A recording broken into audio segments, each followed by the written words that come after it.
Bienvenue sur On Mind, partage d'un coach, le podcast des coachs inspirants. Je suis Vincent Lopez, coach professionnel certifié, spécialisé en éducation et en parentalité positive. Mon objectif, démocratiser un coaching de qualité qui s'appuie sur un code de déontologie éprouvé. Pour ça, en partenariat avec P-Coaching, je te présente chaque semaine une partie d'interviews de coachs professionnels, des experts passionnés et accessibles. Je te propose un voyage inspirant avec des coachs qui vont te présenter leur parcours authentique avec toutes les étapes qu'ils ont traversées. Leurs défis, leurs échecs et leurs réussites vont enrichir ta propre expérience. Et on ne s'arrête pas aux témoignages. Ils vont également te partager leur vision unique du coaching et te présenter des outils précieux pour t'aider toi ou tes clients à atteindre vos objectifs. Pour ne rien rater de l'émission, pense à t'abonner dès maintenant et ainsi rejoindre la communauté On Mind. Bonne écoute! Salut à toutes et à tous, j'espère que tu vas bien. Bienvenue dans cet épisode 39 de On Mind Partage de Coach, le podcast des coachs inspirants. Alors aujourd'hui, on continue notre passionnante conversation avec Morgane Sibéril, cette coach professionnelle, ancienne juriste de formation avec un parcours assez riche.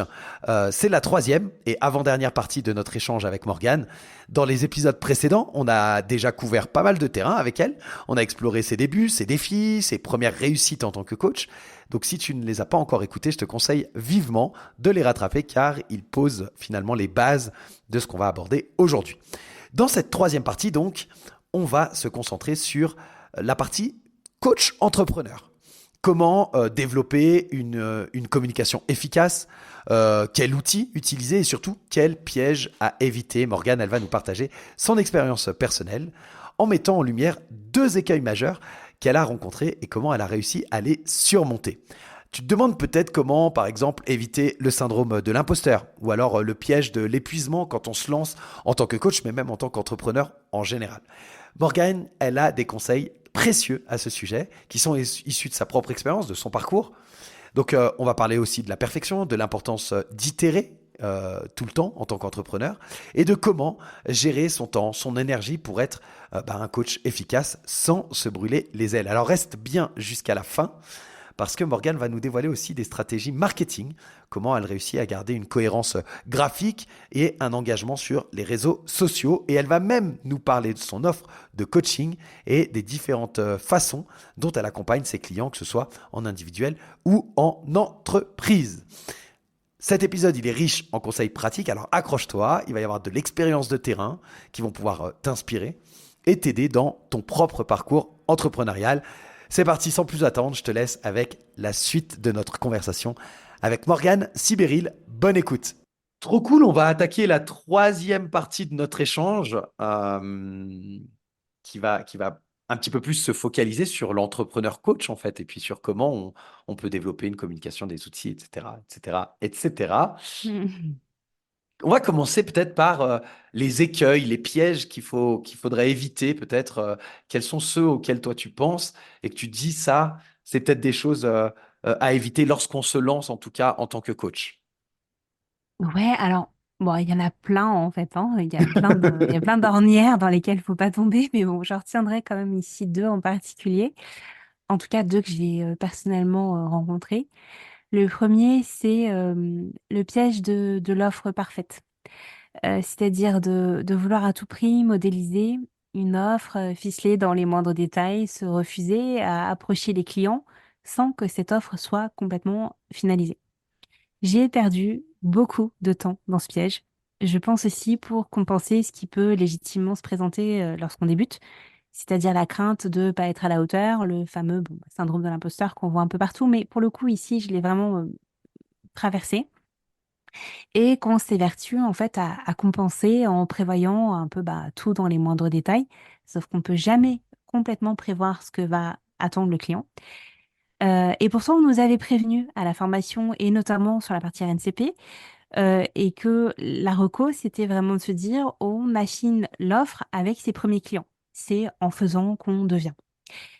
Eh ben, c'est très vrai et j'aurais dû écouter. J'ai pas écouté et j'ai perdu beaucoup, beaucoup, beaucoup de temps. Donc ça, c'est le premier piège que je retiens. Le deuxième, c'est le piège de l'épuisement. En fait, quand on part là-dedans, et d'autant plus quand on est passionné par ce qu'on fait et que voilà, on a une véritable inspiration, on peut aller se dédier alors, corps et âme pour son projet en oubliant le reste. Alors c'est un classique, mais vraiment, je suis tombée dedans et très vite.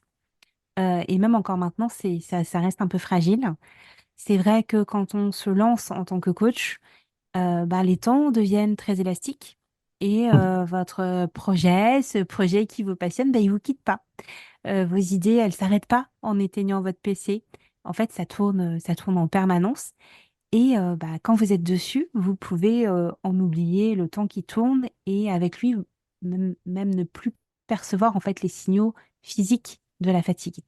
Donc, en fait, on a beau le savoir, et j'avais beau savoir les deux, je suis tombée dedans, Ouais, je comprends. Je pense que ça va même au-delà du coaching. Je crois que ça peut être des écueils pour les entrepreneurs de manière générale. complètement. C'est-à-dire que quand tu te lances dans quelque chose et que tu t'y investis, bah d'abord, tu as envie d'avoir un projet qui soit parfait. Alors, la perfection n'existe pas. On s'embêterait et on s'ennuierait énormément. Une autre phrase que j'aime beaucoup et qui, pour le coup, doit être aussi une citation, hein, sans doute, mais j'ai pas forcément les sources. Alors, j'irai les chercher avant de les mettre dans les descriptions.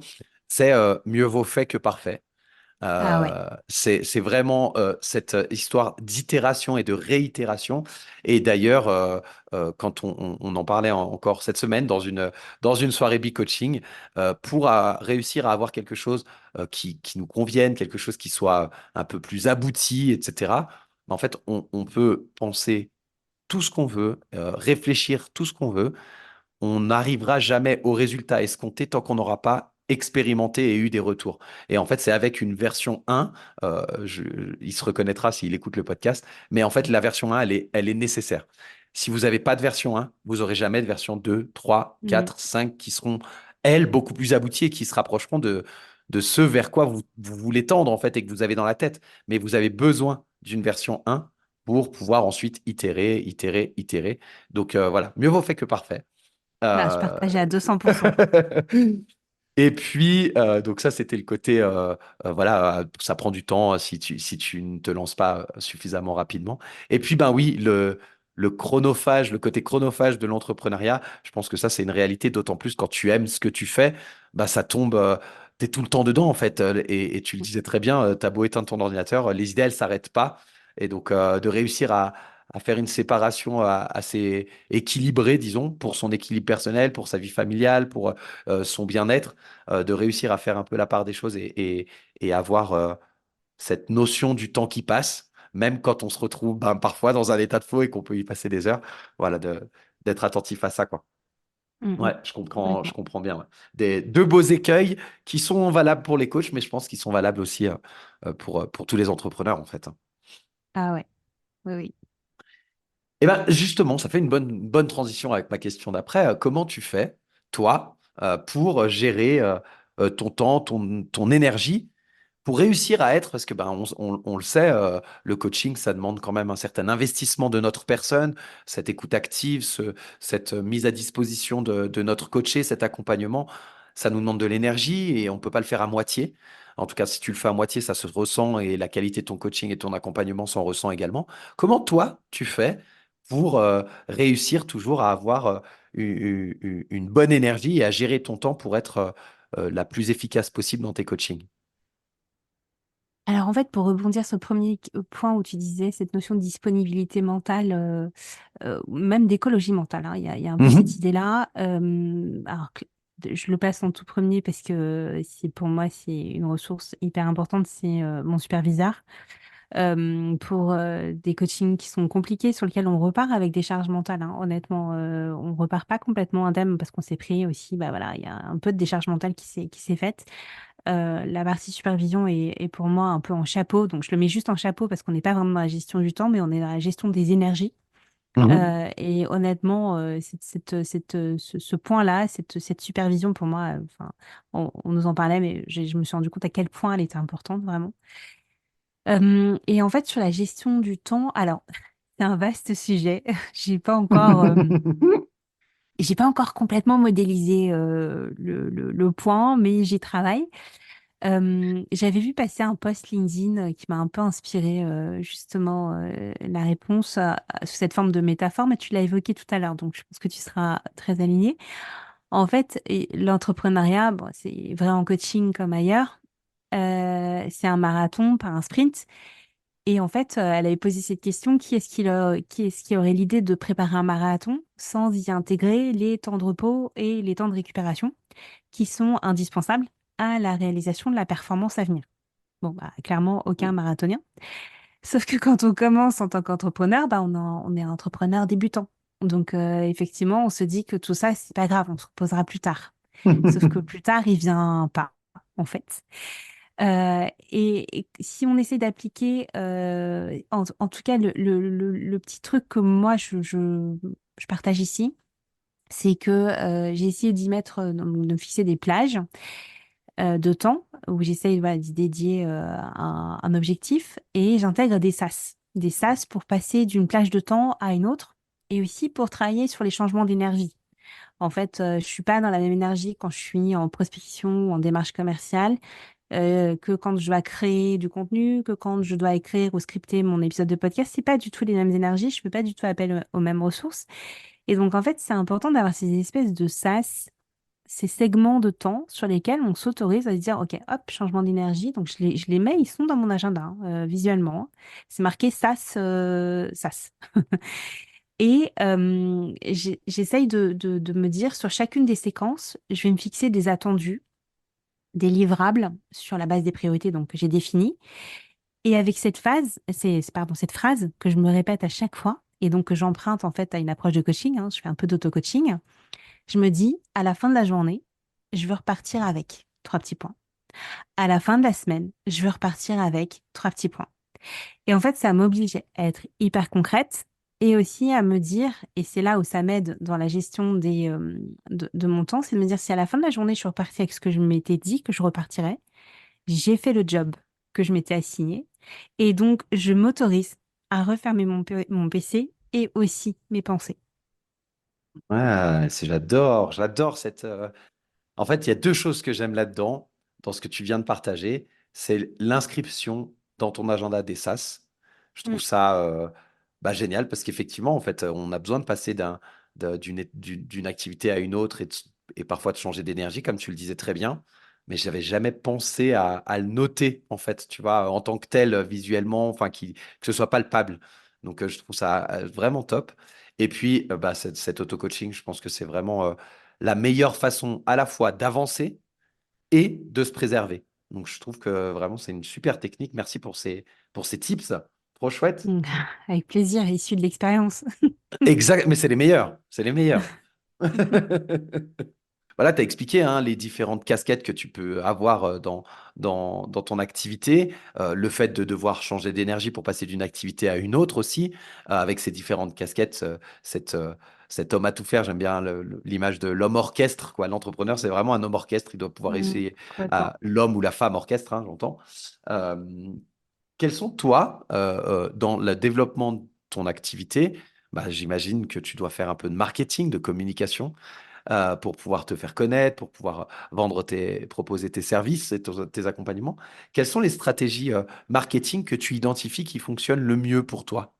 Alors, je pourrais pas encore dire si elles ont fonctionné parce que pour l'instant, je reste encore dans l'arôme de lancement en fait, hein, Mhm, donc mhm, c'est pas forcément évident à définir. Mais en tout cas, celles sur lesquelles j'ai misé en fait, hein, donc j'ai misé sur, je l'évoquais tout à l'heure, les réseaux sociaux avec cette stratégie qu'on appelle la stratégie d'inbounding. Donc en fait, c'est mhm. de dire comme j'aime pas me vendre, c'est vraiment quelque chose que je ne supporte pas. Ça m'horripile. Et j'essaye de faire autrement, qui est de dire, je parle de ce que je fais, je parle de mes valeurs, je parle de ma façon d'approcher le coaching, je parle de différents sujets avec vraiment une méthode. J'accompagne les femmes, donc du coup, je me suis fixé une stratégie de contenu pour ne pas trop en sortir, pour qu'il y ait une vraie cohérence. Et en fait, je parle et je construis mes posts LinkedIn sur la base de cette stratégie-là, de manière à attirer les personnes pour lesquelles il y aurait une résonance ou un alignement par rapport à leurs enjeux, par rapport à leurs projets. de manière à ce que ça puisse au fur et à mesure créer, en fait, on appelle ça de l'engagement, donc c'est-à-dire du coup des personnes dans l'audience qui vont particulièrement réagir à mes posts, qui vont être les premiers à liker par exemple, ou qui vont republier. C'est des personnes qui se positionnent en tant qu'ambassadeurs, donc qui sont plutôt, comment dire, convaincus de ce que je dis, enfin voilà, qui ont Mhm. plaisir à lire mes contenus, qui me le disent d'ailleurs. Donc ça, c'était la première stratégie sur LinkedIn. Alors après, elle met du temps à se transformer, il faut quand même se le dire. C'est-à-dire que cette stratégie marketing-là, elle suppose du temps parce que, bah, en fait, créer un post LinkedIn, ça prend du temps. Les codes pour créer un post LinkedIn sont très précis. J'ai essayé de suivre des formations par rapport à ça pour me permettre de me professionnaliser, ou en tout cas d'être un peu plus efficace, de bien comprendre les codes de ce réseau social-là. Et c'était pas du tout inutile. Je fais la même chose sur Instagram, mais là encore, bah, voilà, je partage un peu le même constat que toi, Vincent. C'est un réseau social qui me parle moins, en tout cas sur lequel je suis moins à l'aise. Là, j'essaie de le reprendre différemment. Je l'ai recharté parce que bien évidemment, l'idée, c'était d'avoir une cohérence graphique. Donc, mon meilleur ami est Canva, hein, bien évidemment. Je fais tous mes visuels sur Canva, etc. J'ai choisi ma palette graphique. Enfin voilà, tout a été décliné de manière à avoir cette cohérence et faire en sorte que mon univers, bah, on le retrouve en fait. C'est-à-dire quand on va voir mon site ou quand on va voir ma page de paiement ou quand peu importe. C'est-à-dire on a toujours les mêmes codes. La petite exception, c'est le podcast qui n'est pas dans les mêmes codes couleurs. Lui, il est plutôt dans un univers un peu underground, flashy, avec un mur en briques violettes et moi auréolée d'un truc un peu néon. Donc on Mhm. n'est pas du tout dans le même univers, mais parce qu'on était dans cette idée de justement on passe de l'ombre à la lumière et on se révèle dans cette part d'ombre. Donc voilà, c'était oser révéler celle que vous êtes, hein, le mantra du podcast Celle qui.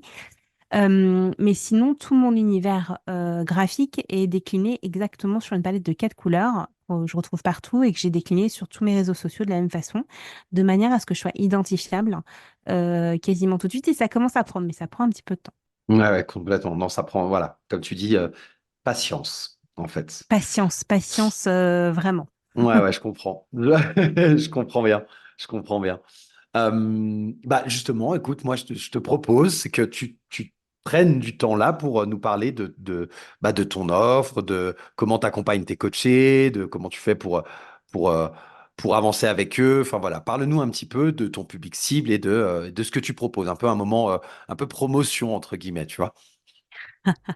Alors, comme je l'ai dit tout à l'heure, comme j'aime pas me vendre, c'est pas l'exercice que c'est pas Non, l'exercice alors, que je vais mais le plus apprécier. non, mais fais-le avec la stratégie que tu adoptes actuellement, c'est-à-dire qu'est-ce que tu fais, quoi, à qui tu t'adresses, quels sont ceux que tu accompagnes, comment tu le fais, etc. Enfin voilà, voilà, vraiment pour que les gens puissent voir s'ils peuvent s'identifier à toi, en fait.